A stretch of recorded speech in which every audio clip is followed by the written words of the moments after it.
অনেকেই বাইক নিয়ে ঘুরে বেড়ায়, মানে ফ্রি ফায়ার নিয়ে ব্যস্ত থাকে। তো তুমি একটা এই নোংরা কাজের সাথে কেন জড়িত হলা? স্যার, টাকা না থাকলে তো কেউ দাম দিতে চায় না এই যুগে। তো আমি নিজের পায়ে দাঁড়াতে চাই, এই আর কি। ও, তারপরে এই মানে কাজটা আমার একটু পছন্দনীয়। যাই পশু হোক, পাখি কোনো লালন কোনো পালন করা। কোনো কাজই ছোট নয় নাকি? হ্যাঁ। আর এখানে তো কোনো ঘুষ চাঁদাবাজি বা না কোনো না, দুর্নীতিমূলক কাজ নয়। এটা একটা পরিশ্রমের সাথে তো।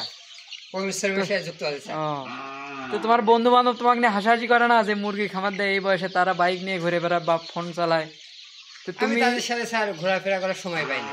আমি ও, স্কুল যাই, প্রাইভেটে যাই, আসি এখানেই থাকি, খাওয়া দাওয়া করি। ও।